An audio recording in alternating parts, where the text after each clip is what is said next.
کات چۆن دابەزینی نرخی نەوت عێراقی بەرەو قەیرانێکی ئابووری دەزانی عێراق ئێستا بەدنیان ئایا هیچ دەرفەتێک هەیە عێراق بتوانێت خۆی لەم قەیرانە ئابووری ڕزگارکە؟ زۆر سپاس. ئەوەی ڕاستی بێت ئەگەر باشتر وایە سەیری بودجێی عێراق بکەین لە پێشا کە بزانین ئایا ئەو ئۆپشنانەی کە عێراق هەیەی بۆ دەربازبوون لەم قەیرانە چکەمە قەیرانێکی زۆر قوڵە و مەوداتە کێشەیە گەر سەیری سیاری نەوت بکەین ئێستا لەژێر $20 و دوای ئەو تەخفیزاتانی کە عێراقی کە بە نزیکی لەژێر $15 شەوە فرۆشی حالیان بودجێ عێراق بۆ ساڵی 2020 لەسەر و $130 ملیارد بوو لەگەڵ ئەوەیە کە بودجەکان لە $130 ملیارد دانابوو عێراق بۆی کە $40 ملیارد قەرزکە لە بازاری دەرەوە ئەم بودجێ لە بەحسابی ئەوەدانابوو کە بودجێ عێراق نزیکی کە سعری نەوت نزیکی $56 بێ بە معدل لە ساڵەکەیە و تا ئێستا ئەم ساڵەگە سەری سعری نەوت کەین بە معدل لەژێر $30 ئەگەر بڕۆین بۆ ماوەیەکی مەودایەکی بڵین چەندمانێکی کە هەر لەو قەنەعەتیان ئاجێتە ژێر 30ەوە ئەگەر سەیری بودجەکە بکەینەوە لە سایە 60 بۆ نزیکی 70 کورتیە هێنێ لەبەرەوە عێراق پێویستی بە قەرزی دەرەوە ئەبێت لەلایەکەوە لەلایەکەوە بۆ نمونە داوای لە شەریکە نەوتەکان کردووە کە ئەو بڵین کۆستە و هینانی کە هەیەە کەمی کەنەوە بۆ ئەو قەرزانی کە هەیەی عێراق بۆ نمونە ئەو سوانەی کە ئەیام ماگانە هەمووی وەستان و قەرز نایەتەوە بۆ ئەم ساڵ پرسیارەکە لەوە ئەو کۆمپانیانە ئەماکەن وەڵا کۆمپانیەکان هینیان نییە بڵین ئەوانیش ئەگەر نەیکەن عێراق نایان ناتێت بچکە پارە نییە یعنی عێراق ئەگەر سەیری بودجێ عێراق بکەین وەکووتمان 135 ملیارە نزیکی 50 بۆ 55 ملیاری ئەو بودجێ ئەچێ بۆ مەعاش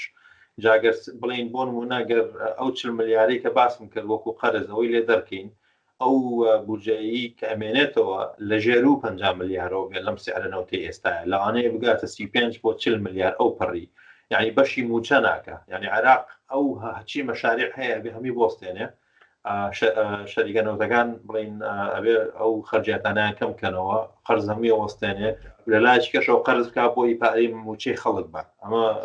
عێراق توانایی ئەوەی هەیە لە ڕووی تەکنەلۆژیەوە ڕێژەی بەرهەمهێنانی نەوت زیاد بکە ئێستا بۆ خۆی عێراق ساڵانە ئەگەر بە هەڵەدا نەچوو بوو نزیکەی 4,600,000 بەرمیل نەوت بەرهەم دەهێنێ ئەفرۆشێ بە دنیای دەرەوە عێراق توانای هەیە ئەو ڕێژەیە زیاد بکە توانای ئەبێت بەس کێشێکی گەورە هەیە ئێستا لەگەڵ ئۆپێک ڕێکەوتنەکەی عێراقیشی تایە نزیکەی 1 ملیۆن بەرمیلە بەکەم کاتەوە لە مانگی 5 لە یەکی 5 بڕوە لەبەرەوە ئەگەر بشێوێت ناتوانێت دووش ئەگەر بتەوێت بڵین ڕێژەی بۆ بەرهێنانی نەوت زیاکەی پێویستە بە سەرمایەیە ئێستا عێراق بۆ نمونە شەریکەکانی وتووە سەرمایە نییە پارە نییە خەرجیات کەم بکەنەوە لەبەرەوە شەریکەکان بە هیچ نوعی ئەو شەریکە نەوتیانە سەرمایە سەرف ناکەن لەبەرەوەی کە بۆ بەرهێنانی نەوت زیاکەن بوو حتا بۆ مۆدایەکی زۆر لەبەرەوە بێ بازار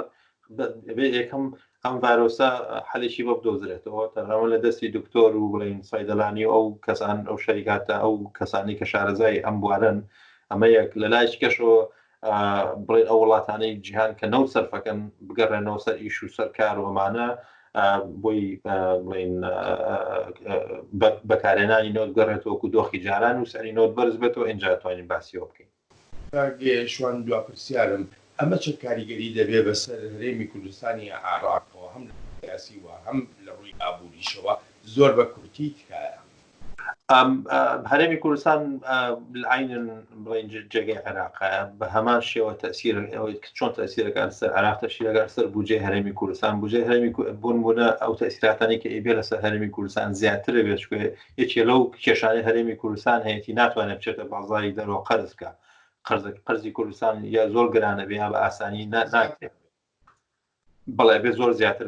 بۆ نمونە لە سایە 15 بۆ 16 بە عێراق زۆربەی قەرزەکانی ئێستا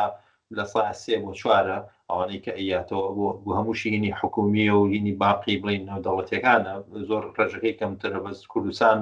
بۆکو لەم 2016 و حەبە سیر بکەین نزیکی لە سایە 15 بۆ لە سایە 20 بڵێ سوورە سەر ئەو قەرزانە یاوە لەوە پێش لەبەرەوە ئێستا بچێتەوە ناو بازار و لەو سعری نەوت لەم وەختەی ئێستاە زۆر زەحمەتە هەرێمی کوردستان بتوانێت بودجێ بێنێت لەبەرەوە باشترین حەلی بۆ هەرێمی کوردستان ئەوەی بچێتەوە بەغا لەگەڵ بەغای ڕێکەوە کە چۆن موچە دابینکەن بۆ ئەم 3 مانگ بە 6 مانگی داهاتوو. زۆر سپاس دەکەم. سپاس.